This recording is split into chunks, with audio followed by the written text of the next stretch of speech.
In today's video, it's all just scripted and twisted. Who controls the cast's prison visits? Oh, wow. Kayleigh is hoping for the best. Fingers crossed, because my legs won't be, so. Ayesha is excited. I'm so excited. And Slow-Mo has demands. You gonna give me a baby? Dan is up to her usual lies again. All this and more right here on the Lawd Lukan channel. Hello and welcome to Lawd Lukan. It's time to watch love, lies, and long-distance delusions collide in part 1 of the finale of Love During Lockup. Good day, salute, and buenos dias to you. Big loves to those who've subscribed, you beautiful people, and a bar of Amade Porcelana chocolate to the lords and ladies of the Lukan Manor. Well then, mon petit pois, it's the finale. Yes, indeedy, we've managed to make it to the end of the season. Well done, everybody. And they say that every ending is a new beginning. Then until you realise that half the people that invented the proverbs were out there biting bullets, messing about with birds and bushes, and watching it rain cats and dogs. Did you know that the phrase cats and dogs comes from when houses used to have thatched roofs, which here in England means like yesterday? It's where people's pets would sit to keep nice and warm and comfy, which was lovely until it started to rain. And then all that thatch became very, very slippery, and then they'd just fall out of it. So I think that phrase isn't about weather at all. It's about choosing the best place to make your bed, or you're going to be inelegantly losing a fight with gravity. Because if there's one thing that this cast loves, it's choosing the worst possible place to lay your bed, and then acting shocked when gravity wins. And the first couple to test out that theory is Ayesha and Mikhael. And even though she's been told his name is Mikhael, it's just kind of spelt a bit funny, she's still insisting on calling him Mikhael, which tells you a lot about her ability to learn from mistakes. But today, she's managed to get a visit and is en route to the man himself, along with her best mate. I thought this day was never gonna come. It didn't feel like, did you think this day was ever gonna come, Anne-Marie? Blink twice if you need help, Anne-Marie.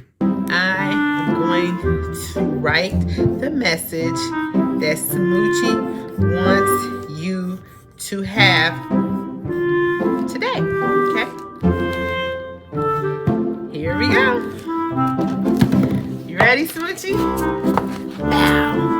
I love how the show have changed it from Smoochie to Anne-Marie, as if it makes Ayesha look slightly less mental. Still, if anything ever happened to poor old Smoochie, you can pick one of those up on eBay for a pretty reasonable price. Anywho, Ayesha has managed to jump through the hoops and organise a real visit this time. You know, instead of just sort of rocking up and hoping for the best. It was such a lengthy process to get approved to be on the list. They were acting like I was the criminal. The thing about prisons, though, they lock the doors to keep all the bad guys in, but they also lock the doors to keep the other bad guys out. But today, Ayesha is here to put the special into occasion. Today is the day. B-Day? The day. Oh, I see. The day, yes. The day where she finds out that Michael's daughters have also come to crash her party. My daughter's family, they said they wanted to come last night. Tell me that's not the news you want to hear, without telling me that that's not the news you want to hear. Oh, wow. Nailed it. So, how come Michael's daughters can just decide to come last minute, whereas it seemed to take Ayesha ages to get approval? It doesn't really make sense to me. Even if the kids were on the approval list and filled out an A303 form, they can't just go around adding themselves to people's visits. Alabama Department of Corrections locks the visitations 48 to 72 hours before the visit. So there's only one way that this could have happened. Ayesha didn't make the booking.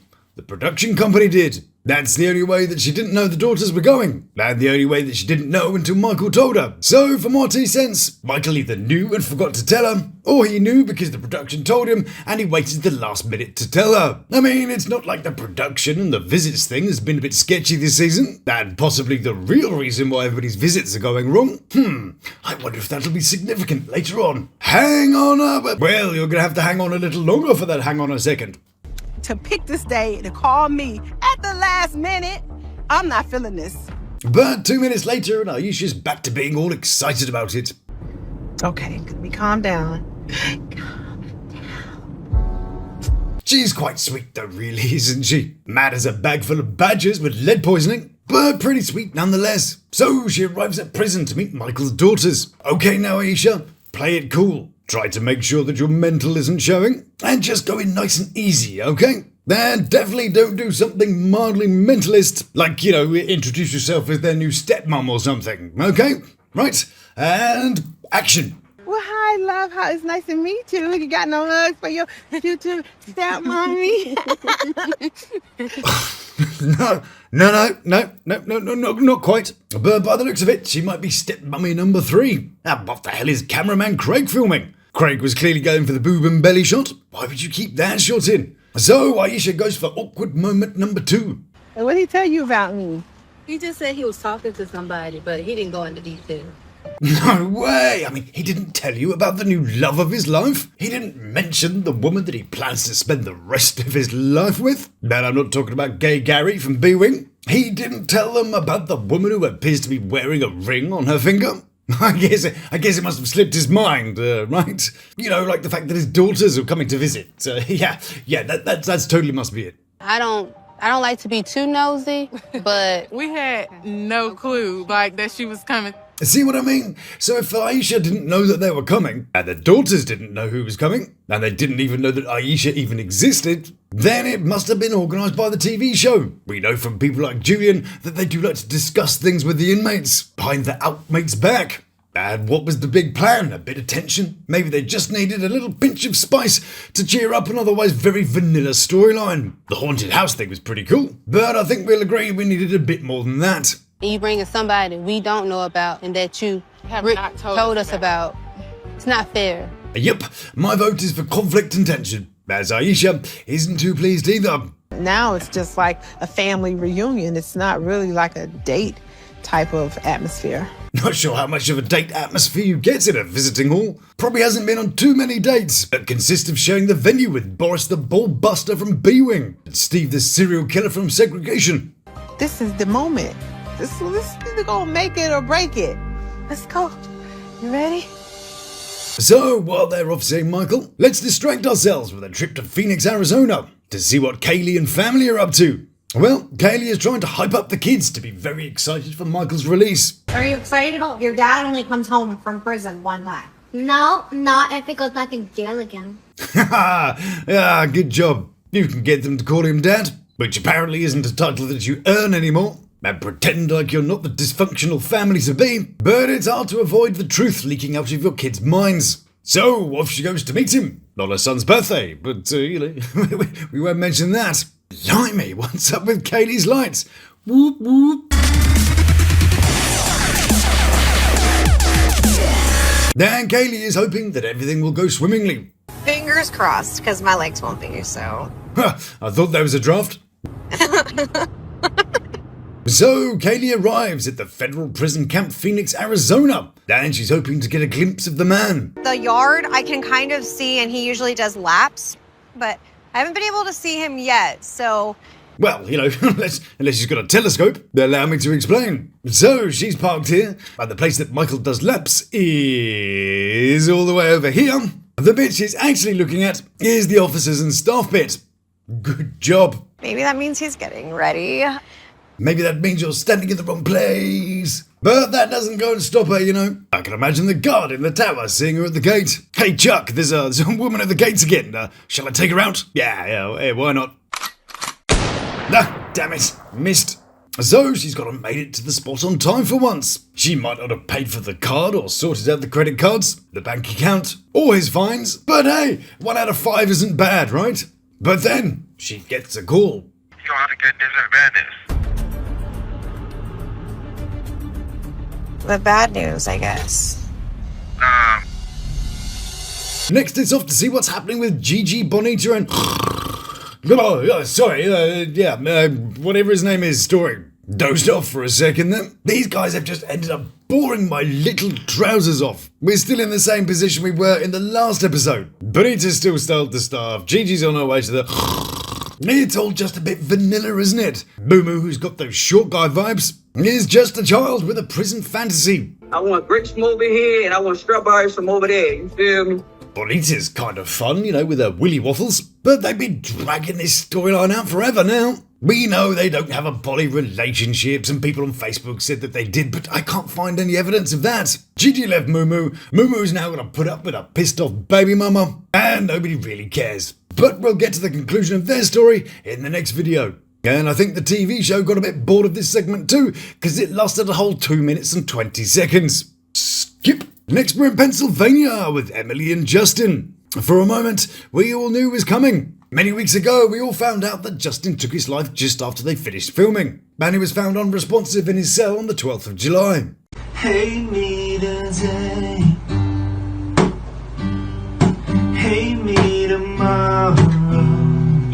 He was predeceased by his mother in 2019, who was affected by schizophrenia and drug addiction. Turns out the money he was asking for was to pay off debts, just as we'd guessed previously. But whilst a lot of blame is assigned to Emily, I think we can now all see that he was playing the women off against each other so he could get himself out of the spot of bother. Then now we find ourselves with Emily as she deals with the news. Hate me so you can finally see what's good for you. Now, Emily, last time we tried acting all upset, it didn't go so well. But this time, we need something really heartfelt. You know, like someone who actually really cared about us might have passed away. So, you know, imagine someone that you care about has passed away. You know, like your son, your mum, like you might have passed away. Imagine how upset you'd be. So, lots of emotion, lots of feeling, okay? And action. I just don't feel like I'm here right now. You're numb. Yeah. No, not quite. Never mind. We'll try it again later. So, Emily talks us through how she found out the terrible news. I was at an amusement park with my son, but when I got home, I got this Snapchat from someone who works in the facility. Snapchat? Oh, yes. Which, of course, is the official method that corrections facilities use to break bad news to people. Okay, now, Emily, now we need some more emotion for this next part. This is where you talk us through the moment where you found out. Typically a very upsetting point in people's lives. So any normal person that truly loves the other person will probably break down and at least shed a tear in this one. Okay? Ready? And action. And she just sends me a picture and says, Justin's dead, I'm so sorry. I didn't believe her. Yeah, okay. She's doing the same thing that she did when Justin told her that he had to stay in prison for a bit longer. The sort of squinty eye thing. Yeah, that's some Keanu carved out of Wood Reeves level acting right there. But I was on the ride, so I wasn't like I was on the ride, and then I noticed I was like, I'll get like he'll call back. He always calls back. And call back. Do you need some glycerin? You know, that's how the proper actors do it. I hope she's a lot better at acting with her content. Harder, baby. I was like, no, he's not. Like, there's no way. Why? Like, how? I'm so in shock still. Nothing makes sense. So we get some flailing about, ultimately no actual tears, then we say goodbye to these two. It says that Emily is taking a break from her content stuff. Well, you know, not really. A couple of weeks later, and she was filming a scene with 5 guys. Yes, and then advertising that she was going back to Bella's. So, you know, I guess Drake will have to just put up with being raised by his grandmother again. And Justin, well, rest in peace, Justin.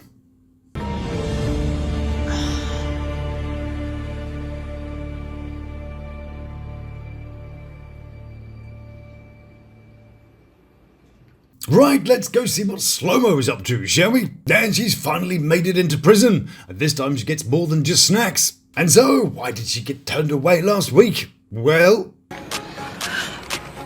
So I have to change my shirt, because it's see-through apparently. Yes, indeed. She was dressed far too provocatively for them. Imagine that, Slow-Mo dressed provocatively. But is that the whole story? Well, in an out-deleted post from her Facebook, Slow-Mo said, "So, the minute I walked inside the prison to see Titus, the COs was immediately on bullshit with me. They knew who I was from the show and was trying anything to deny my visit. After that visit, I had scheduled another one. A few days later, it was cancelled, to then find out they banned me for 6 months for literally nothing." Yeah, you know literally nothing always means literally something. But they ain't gotta worry about me no more. Intriguing. So how would they know that she's from the show? She hadn't posted anything on her Facebook about it. And I don't think that Titus would have given the game away. In my suspicious little book, the only way they could have known is because, just like Ayesha, I think the TV show was in charge of the visits. So being able to orchestrate all the visits towards the end of this series, so it makes a nice hook for the next one. Plus, she was on the show like 3 years ago. With a totally unrelated person. Would they just assume that she's with the show just because she was in it once? And if they knew she was with the show, then wouldn't they have stopped her before she got to the prison? Not after. Slow-mo says that the prison banned her for recognising her on the TV, which I think is her ego speaking. But let's be real, CEOs aren't sitting around binge-watching shows from 3 years ago. And it's not like she took the film crew in, so what the hell does it matter? And if it was such a big deal, how come Titus can still do video visits? If the show was such a big bad monster, if she got a 6-month suspension, then something must have happened in that building. That it wasn't just a sudden burst of celebrity recognition. The key thing is that she was banned after the visit, which means she did something during the visit which triggered a report, usually down to things like arguing the staff when they made her change her top, and telling them they were on some bullshit. Maybe she was complaining loudly, or maybe she posted something online that staff saw as threatening or defamatory. Ohio prisons absolutely monitor the social medias, so if she posted something they didn't like, they can, and do, suspend the visitation. Now I can believe that. The idea that she was a little bit too famous is an ego trip and a deflection. She probably blamed the prison because she felt a bit embarrassed, wanted sympathy, or wanted to look like the victim.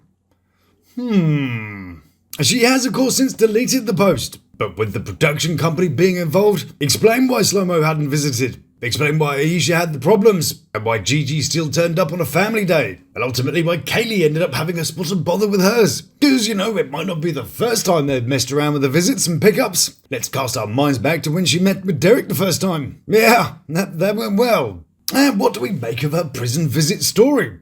When I first saw Titus, I had to walk up and go over to the CO and check him first. But he stood up and I was walking towards him. I actually had to reach up and hug him. And that was just so sexy. His big arms wrapped around my waist. I was like, oh. So a man's a mix of Mr. Tall and Mr. Tickle, if he's way up there and managed to get his arms around her at the same time. But that's all it took for her to decide that she won't want his babies. I do believe Titus is my soulmate. I've never felt this way about any man in my life before. And you'd hate to put that kind of pressure on somebody who's just come home. I don't want to put that pressure on somebody who's just coming home. But she does anyway, and Titus is thrilled about it. I can't tell you about my baby until I come home. You gonna give me a baby? Come on, man. Which is quite odd, isn't it? Because around the time where this was filmed, in the middle of last year, if it coincides with the time they were filming The Other People, Slow-mo posted this. Last night, my man said he gone put a baby in me. I'm contemplating about breaking up with him since. Laughy face. No, your man refused to talk about it until he gets out of prison. He doesn't want to tell you no until he doesn't need you anymore. And with a certain amount of respect, a 37-year-old woman with diabetes and anemia, so she says on her Facebook, then let's say, a generous helping of pudding, may not be the best place to grow a little person. So this is where the Slow-mo story ends for this season. And I think unfortunately we know that she'll return in other episodes of Love After Lockup. Probably not the next one, but soon. And for the rest of our lives. It says that she looks forward to starting a family. But what about Titus? Does he feel the same? Well, I guess we'll just have to wait and see. There comes a point in your life when you realise that control isn't something you wait for, it's something that you claim. You build your value in the quiet moments, in the truth that you tell yourself, and in the character that you refuse to trade just to keep the peace. People will test you and life will stretch you, and the world will always tell you who they think you should be. But the real shift happens when you stop bending to fit the moment and start standing to fit your own worth. Strength isn't loud, strength is choosing yourself, even when it's easier not to. And you, my dear viewer, you have value, and you have worth, and you deserve a life that reflects that. And don't you dare forget it. Thank you so much for joining me here at the Manor. It is, as always, a massive pleasure to have you here with me. Let's do it again soon, shall we? So, if you like what I do, then please do like, subscribe, and check out one of these little beauties. And until I see you again, stay beautiful, love to my three, but you take care of yourself. Please subscribe now for our live. Thank you.